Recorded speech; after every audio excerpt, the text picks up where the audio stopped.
Going to an open house is something that a lot of people maybe do on a Sunday. Yeah, but if you're having an open house, you need to protect yourself and all of your stuff. So Karla Navarrette is with someone who says it involves more than just locking up the valuables, Karla.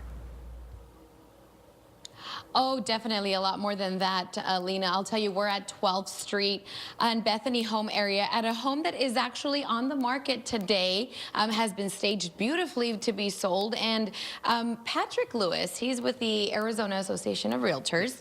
And, you know, Lena was mentioning to me over IFB, it's more than just packing up your valuables.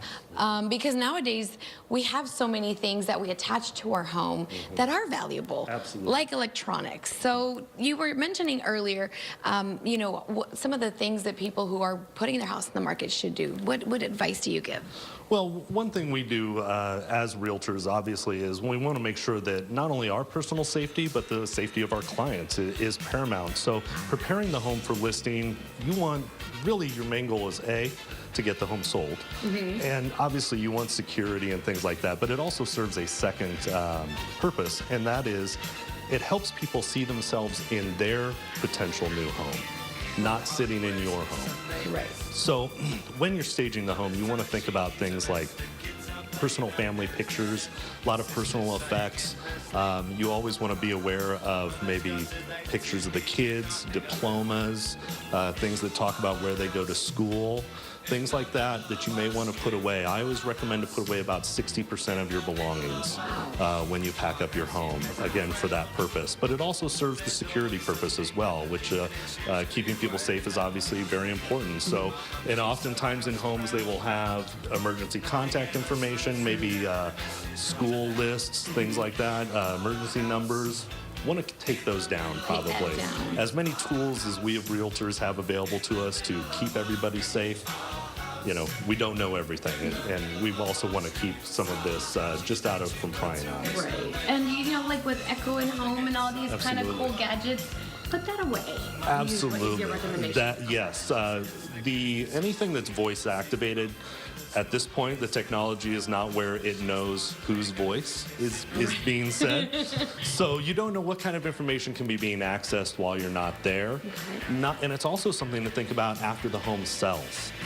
So whether you've bought or sold a home, there are a multitude of devices that are connected now in this Internet of Things, this world. We have anywhere from light bulbs to doorbells to your front door lock to your thermostat, light switches. Imagine you just bought a new home and you're sitting in the living room watching TV and all of a sudden all the lights start flickering because the former seller's child got a hold of the app. Right. You know, these things do happen, and so it's the responsibility of the seller, but it's also responsibility of the buyer when they move into the new home. Learn how to zero out some of these and reset them to the factory defaults. Yeah, I mean, now our home, we carry it in our phone, basically, with all the apps that attach our home to us.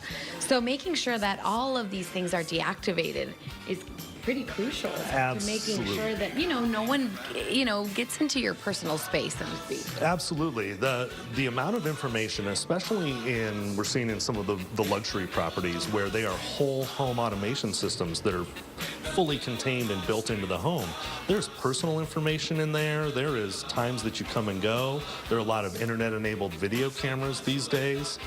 All of those things have huge safety implications. And in this world and Internet of Things, we just need to be prepared for those. Thank you for bringing us up to date. You know, we think of it as, you know, lock your doors and do all the physical things, but we live in this digital age. Thanks so much, Patrick, for joining us and for giving us that bit of advice. I'm not selling a house anytime soon, ladies. I'm staying put, but, you know, on Sundays, I see them all the time in our neighborhood, you know, open house here, open house there, and with the fall coming up upon us, you know, it's going to get busier and busier. At least that's what Patrick was telling me, that it's going to, you know, start picking up. So nice. Thanks so much for that advice, and I'll toss it back to you, ladies. Thank in the you. Studio. And, you know, I'm not in the market for a house, but I like going to get decorating ideas. Oh, you do? Yeah.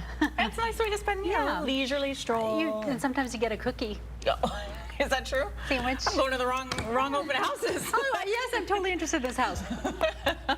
Kim. Jamie's just going to open houses for cookies. Free to follow her.